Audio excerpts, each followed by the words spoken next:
Daukat ide baten aldatzeko, plastikoekin bukatzeko, mendiak eta ibaiak gehiago espairatzeko, plastikoekin bukatzeko, hiltzen banaiz,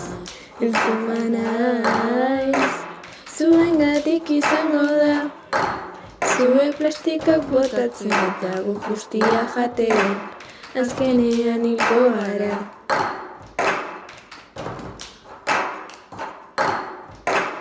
Ez harritu ikustean, gure gorpuak uretan, mikroplastikak gorputzan izaten baditugu, dena bukatu egingo da.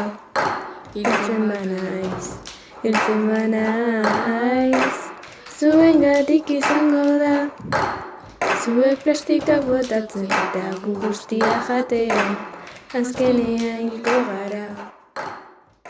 Erabiltzen ditugun plastiko gehienak itsasoan bukatzen dira, eta milioika urte behar dute guztiz desegiteko. Denbora horren bitartez, itsas animaliak nahi gabe jaten dituzte, edo plastikoetan harrapatuta gelditzen dira. Plastikoek jaten badituzte, haien tripa betetzen da, eta plastikoa denez ez dira elikatzen, baina haiek beteta daudela uste dute. Orduan ez dute ezer gehiago jaten, eta gozez hiltzen dira. Gu jaten dugun arrainak gehienetan plastikoz beteta daude. Azkenean guk ere kutsatzen gera. Arazoa gero eta larriagoa da. Plastikozko uharteak sortzen ari dira ere. Mikroplastikoen arazoa gero eta larriagoa da. Itsas animaliak hiltzen ari dira. Eta munduak kutsatzen ari da. Animaliak plastikoak jaten dituzte. Eta horren ondorioz hiltzen dira.